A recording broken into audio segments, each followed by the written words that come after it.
크리스천 부부학교 세 번째 강의 시간입니다. 여러분 부제목을 또 같이 한번 읽어볼까요? 행복한 부부로 살아가는 지혜. 제가 첫 번째 강의 시간에 부부간의 갈등은 피할 수가 없다 라고 말씀을 드렸습니다. 그렇습니다. 부부는 가장 친밀한 관계이기 때문에 또 가장 갈등을 많이 경험하는 관계이기도 합니다.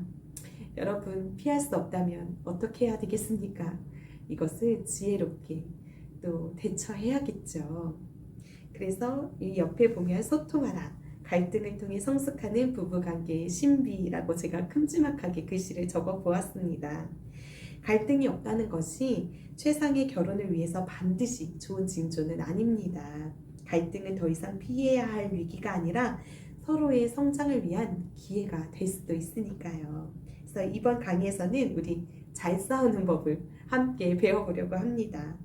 여러분들이 공정하게 싸우는 법을 발견하게 된다면 여러분의 결혼 생활이 또 성공적인, 풍성한 그런 아름다운 행복한 결혼 생활이 될 수 있지 않을까요? 그러면 오늘의 강의로 한번 같이 들어가 보도록 하겠습니다. 여러분, 비열하게 싸우지 말고 공정하게 싸우십시오.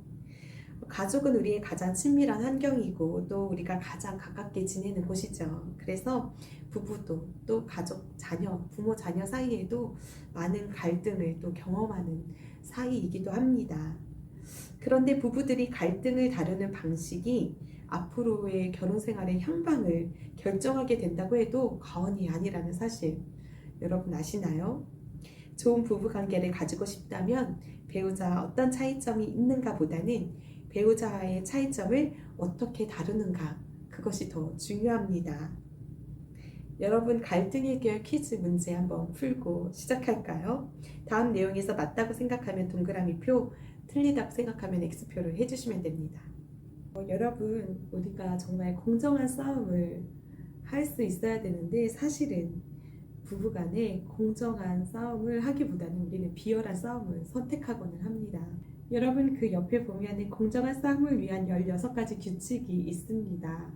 여러분 이걸 QR코드로 찍으시면 이 16가지 규칙을 보실 수가 있는데요.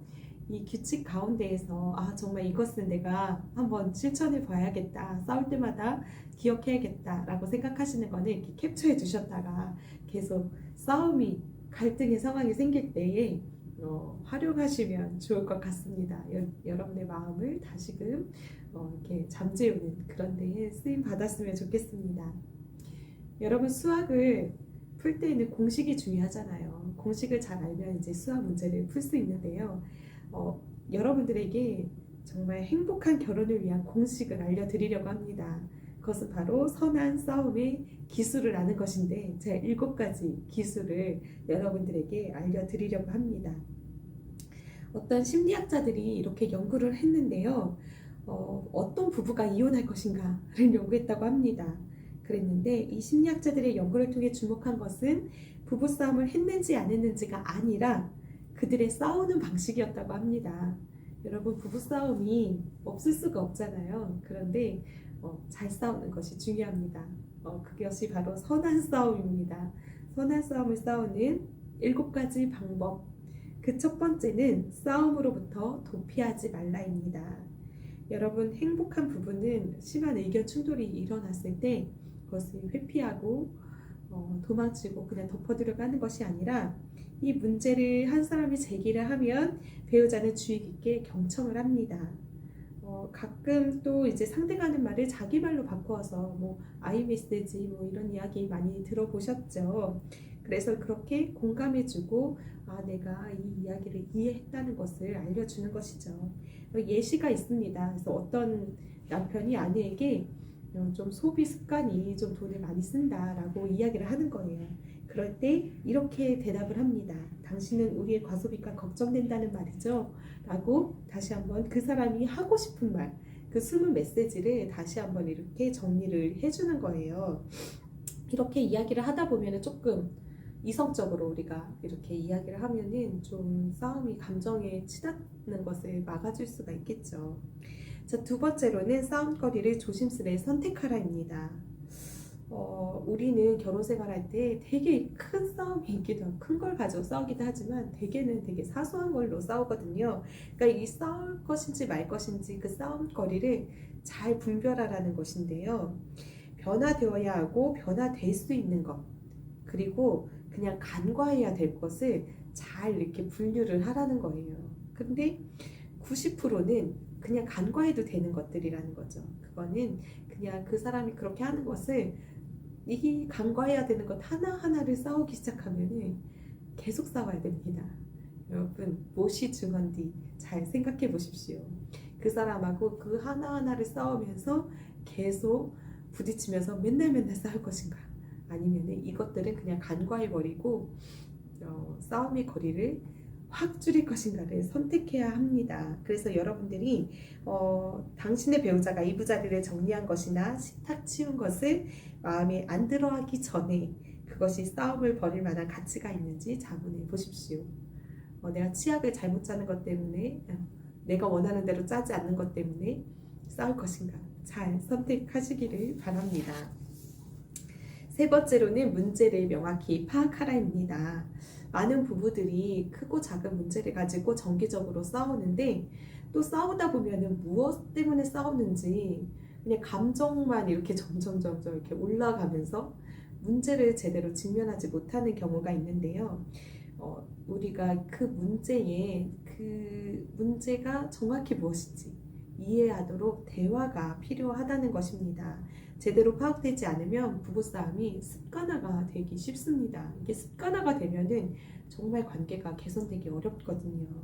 그래서 부부가 문제를 알게 되면 무엇이 그들을 괴롭히는가에 대해서 더 확실하게 또 직면을 할 수 있으니까요. 또 이렇게 직면이 되어질 때 갈등은 더 저절로 해결되어지는 경우가 많이 있습니다.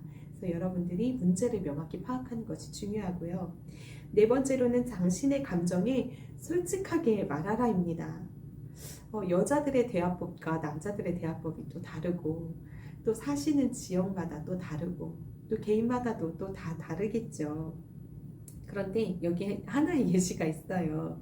나는 왜 당신 직업이 우리 관계보다 우선해야 하는지 이해할 수 없어요.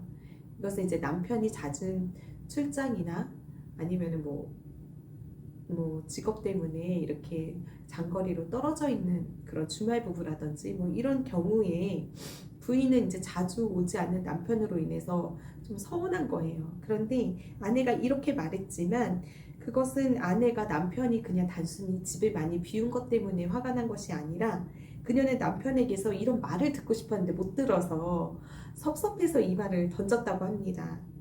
당신이 보고 싶어요. 나도 집에 가서 당신하고 같이 시간을 보내고 싶어요. 이런 말을 듣고 싶었고, 그리고 내가 집을 비운 사이에 당신이 집안의 많은 일들을 담당해줘서 너무 고마워요. 라는 그런 말을 듣고 싶었던 것입니다. 그래서 이렇게 그냥 화를 확 내버렸던 거예요. 그래서 우리가 사실은 솔직하게 자기의 감정에 대해서 이야기하는 게 중요하고, 이 사람이 이런 말을 했을 때 이 사람의 속뜻은 무엇인가, 그것도 또 헤아려 줄 아는 것이 또 중요하겠죠. 그래서 XYZ 공식을 알려드립니다. 그러니까 여러분들이 이제 이야기를 할 때 조금 더 감정을 또 그 상황을 좀 단순하게 이제 만들자는 거예요. 그래서 X의 상황에서 당신이 Y를 할 때 나는 Z를 느낀다. 이런 문장을 완성해서 상대방에게 감정을 표현하는 연습을 한번 해보십시오. 예시입니다. 우리가 자동차를 타고 갈 때 나에게 물어보지 않고 라디오 채널을 바꾸면 당신은 내가 원하는 것을 염두에 두지 않는 것 같아서 상처가 된다고요. 라고 말입니다. 이렇게 집안에서 일어나는 갈등의 상황, 문제의 상황에서 이렇게 한번 대화를 계속 해보는 연습을 한번 해보시기 바랍니다. 연습 문제 하나 풀고 다음 이야기를 계속 해보도록 할게요. 유보사항 나누기입니다. 여러분 그동안 감정을 표현하지 않았던 것, 그 유보했던 것들을 한번 나누어 보는 시간을 가져보는 거예요. 그래서 지금부터 이틀 전 사이에 당신의 파트너가 해준 일 중에서 당신이 미처 고맙다는 말을 하지 못했던 것을 2가지를 한번 적어보세요. 예시가 있으니까 예시를 참고해서 한번 적어보시면 좋겠습니다. 두 번째로는 지금부터 이틀 전 사이에 당신의 배우자가 당신을 언짢게 했지만 당신이 아무 말도 하지 않고 지나간 일 한 가지를 한번 적어보시기 바랍니다. 이것도 예시를 한번 참고해 보세요. 다 적으셨죠? 다 적으셨으면은 이제 이것을 상대방에게 이야기를 하십시오. 그러면 상대방은 고마워요. 한 가지 이야기를 할 때마다 고마워요 라는 대답만 하실 수 있으십니다. 그렇게 한번 이야기를 나누어 보고 그렇게 자꾸 표현을 하는 거예요. 내 감정도, 고마운 감정도 그냥 묻어두는 것이 아니라 표현하고, 또 내가 서운했던 것도 표현했을 때 그것 때문에 싸우는 것이 아니라 아 그랬군요 이렇게 공감해 주는 것, 그런 훈련을 자꾸 부부가 건강한 대화를 나누는 훈련을 통해서 많은 갈등들을 또 해결하시기를 바랍니다. 다섯 번째입니다. 당신의 감정의 정도를 점수화하라입니다. 그래서 어떤 사람은 또 다른 사람보다 더 감정적인 사람이 있잖아요. 그런 사람이 또 더 많이 표현을 하기도 할 것입니다. 그런데 이 감정의 정도를 점수화하는 것, 이것이 정말 그 두 사람에게 공정하게 해결이 되고 대화가 되는 또 열쇠가 될 수 있다고 생각이 들어요. 그래서 부부 간에 이런 갈등이 있을 때 또 이렇게 사용하는 카드들이 시중에도 많이 나와 있더라고요. 근데 제가 이제 여러분들에게 개인 감정의 수치 10단계 카드를 부록으로 같이 드렸죠. 네, 거기에는 여기 강의 안에 있는 내용이 다 적혀 있습니다. 그래서 1부터 10까지의 이 개인 감정 수치의 단계가 있어요. 그래서 만약에 남편이 자꾸 양말을 뒤집어 놓고 아무데나 놓는 거예요. 그때 여러분의 감정의 수치는 1번부터 10번까지 중에 어떤 것에 해당하세요? 그대로 뭐 3번 정도 저는 카드를 내밀 수 있을 것 같아요. 여보, 이제 3번을 딱 내밀면서 얘기를 하는 거죠. 여보, 내가 어느 정도 수영은 할 수 있는데 이거 고쳐줄 수 없나요? 양말 좀 아무데다가 놓지 말아줄래요? 라고 이야기를 하는 거예요. 근데 이제 또 여러분 이렇게 사소한 것도 있지만 큰 일이 있을 수 있죠. 제가 생각하기에 어떤 게 있을까 생각했는데 남편이 말없이 외박을 했습니다. 여러분 그러면 이 감정 카드 중에 몇 번을 선택하시겠습니까? 저는 5번 이상의 카드를 주고 싶습니다. 그러면서 5번 이상의 카드를 딱 내밀면서 나는 동의하지 않으면 이것에 대해 침묵하고 있을 수 없으니까 여러분, 여보 와서 저랑 대화 좀 하죠 하면서 대화를 시작하는 거예요. 그래서 이것을 감정 수치 카드를 여러분 집에다 놓으시고 대화를 하면서 이제 그 문제를 그냥 확 싸우지 말고 이 감정 카드를 사용해서 한번 대화를 해보시기 바랍니다. 그러면 조금 더 차분하게 우리가 싸울 수 있지 않겠습니까, 여러분? 그래서 이 감정 카드는 가지고 계시면서 대화를 나누실 때 사용하시면 좋겠습니다. 어떤 문제에 대해서 7점 이상 준다면 결혼 상담 전문가로부터 객관적인 도움을 요청하십시오. 자, 그 다음에 6번째입니다. 무시하는 말을 하지 말라. 에베소서 4장 26절 말씀에 분을 내어도 죄를 짓지 말며 해가 지도록 분을 품지 말고 라는 말씀이 있습니다. 우리 부부들은 사실 다 인신공격 전문가잖아요. 그래서 아킬레스건을 탁 건들면은 이 사람이 이제 어디가 약한지를 아니까 이거를 건들죠. 근데 이제 이걸 건들기 시작하면 이제 어떻게 되죠? 싸움이 좀 커지죠. 그죠? 그래서 상대방의 성적인 능력이나 부부에 대한 평, 이게 아킬레스건이 많이 있는 부분이래요. 여러분은 어떤 부분에 아킬레스건을 갖고 계신가요? 이러한 것을 딱 건드릴 때 사실 너무 속상하잖아요. 그러니까 이런 것들을 하지 않는 것이 너무너무 중요합니다. 당신의 배우자에게 예절을 지키는 몇 가지 지침이 있습니다. 서로 감사와 따뜻한 인사로 맞이하고 헤어질 때 부드러운 작별 인사를 하라. 배우자가 가사 일을 도와주어 일을 끝마쳤을 때에는 그 수준이 당신의 기대에 미치지 못한다고 하더라도 항상 고맙다는 말을 잊지 말라. 또 식사 시간에 즐거운 대화를 많이 하라. TV를 끄고 배우자에게 관심을 기울이라 라는 것이 여러분들에게 해주고 싶은 배우자에게 예절을 지키는 몇 가지 지침입니다. 여러분, 무시하는 말은 아예 사용하지 않는 것이 좋겠죠. 여러분, 이 지침을 잘 지키시기를 바랍니다. 그 다음에 7번째로 이제 기분 나쁜 일에 집착하지 말라입니다. 저희 부부가 23년째 결혼 생활을 하고 있습니다. 근데 저희 남편은 MBTI 성격 유형이 ENFP고 저는 ISTJ예요. 성격이 일치하는 것이 없어요.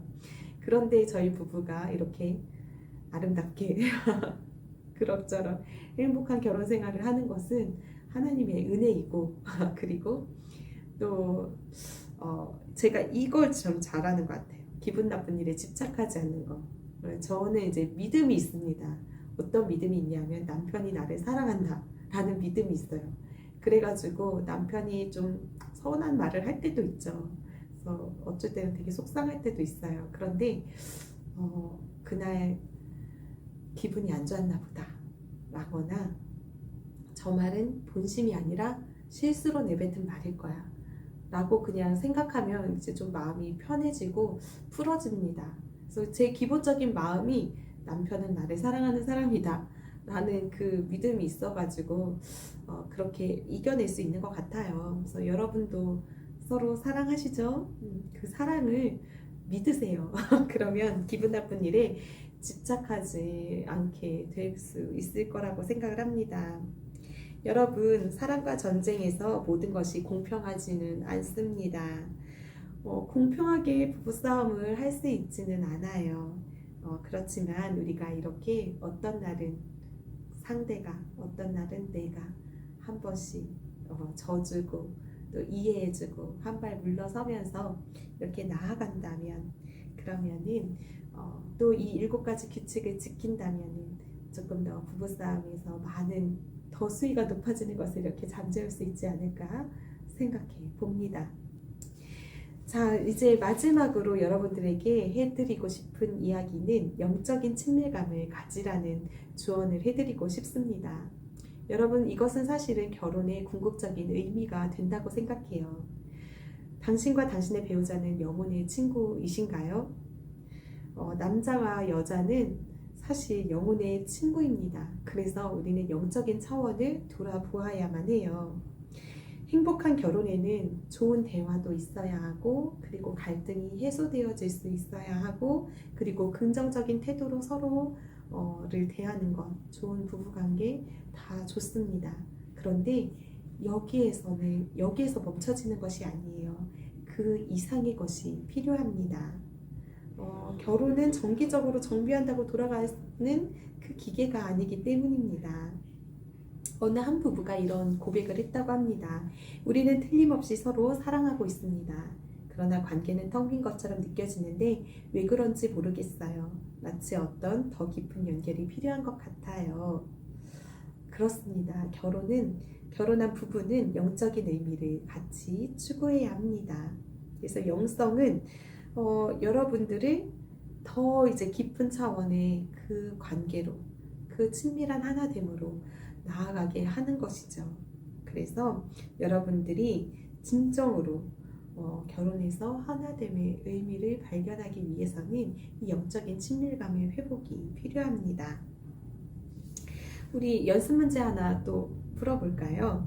잠시 시간을 갖고 현재 신앙을 갖는데 중요하게 작용했던 몇 가지 계기들을 적어보세요 라고 되어 있는데요.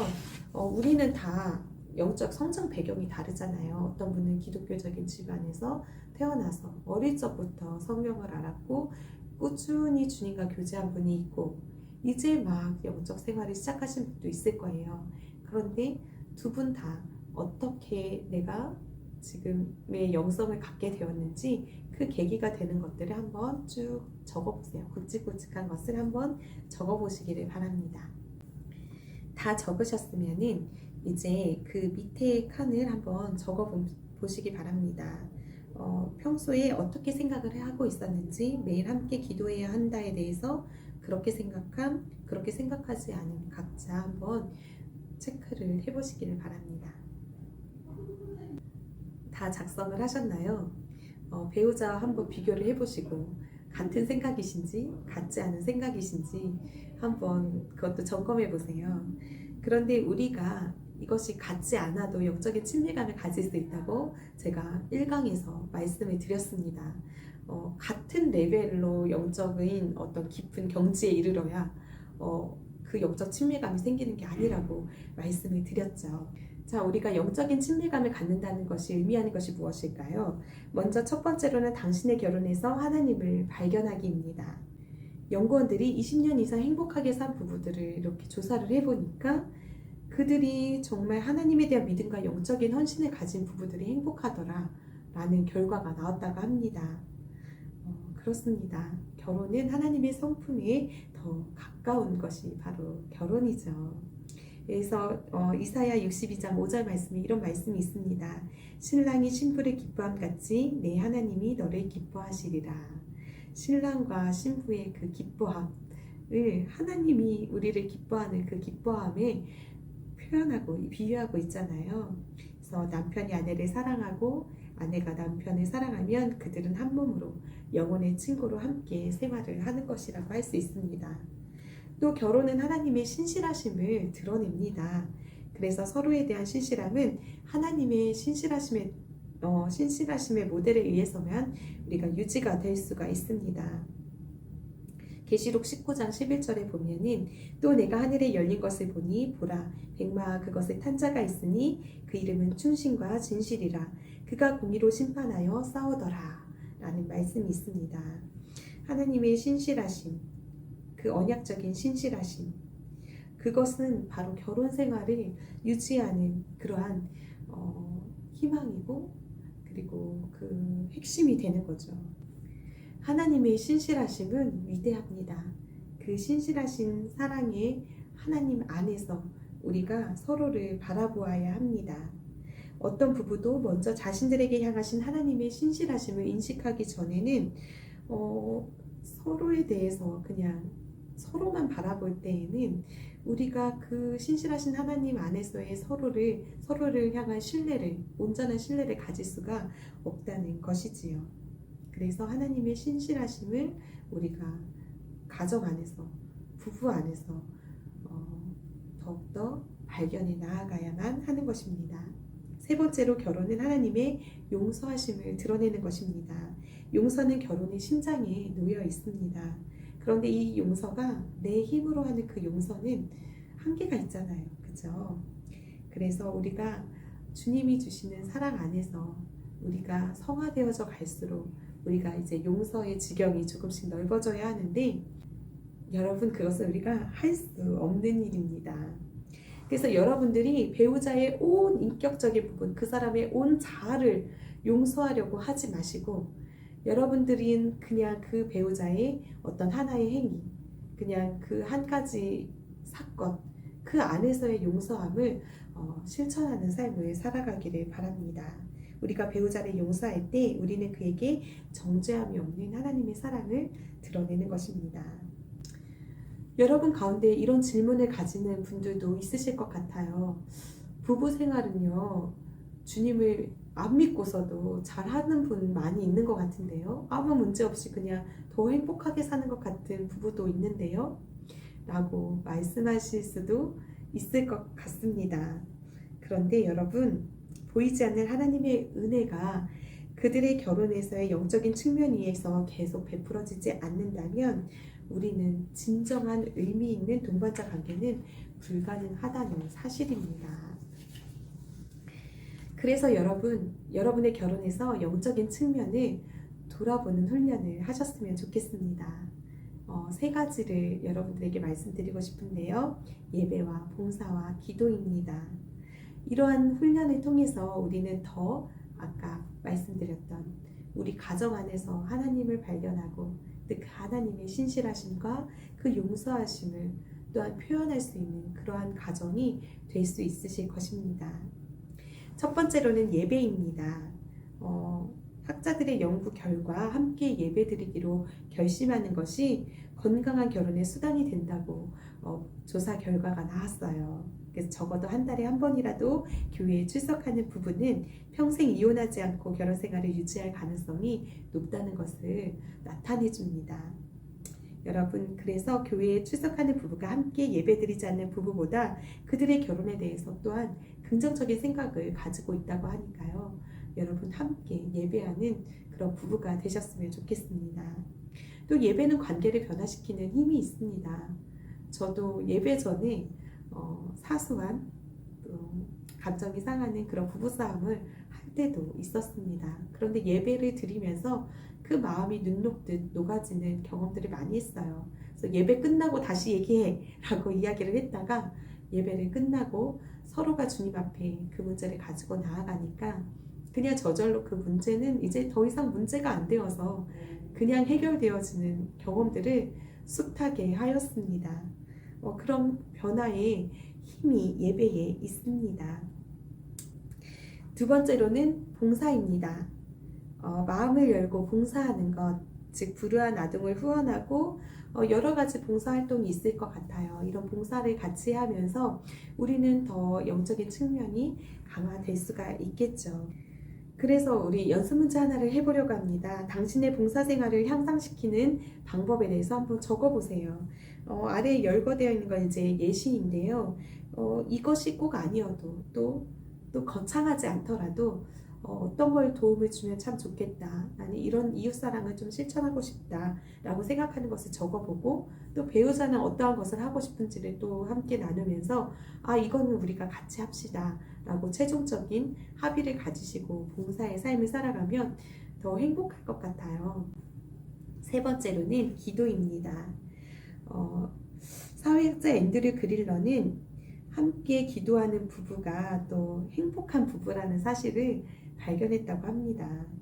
여러분, 이렇게 함께 기도하는 부부는요, 그리고 또 성적인 만족도도 높다고 하네요. 그런데 결혼을 하고서 또 함께 기도하면 참 좋다는 연구 결과가 많이 있는데, 제가 1강에서도 말씀드렸다시피 함께 기도하지 않는 그런 부부들은 또 그런 문제가 있어서 또 그런 주저하는 이유가 있잖아요. 그런데 여러분, 기도하지 않는 쪽을 선택하는 것보다 함께 기도하는 쪽을 선택하는 것이 유익하죠. 그래서 우리가 조금씩이라도 오픈하면서 서로에게 또 오픈할 수 있도록 또 주님께 기도하면서 그 시기와 때를 지혜롭게 선택하시고 기다려주시고 함께하는 부부가 되었으면 좋겠습니다.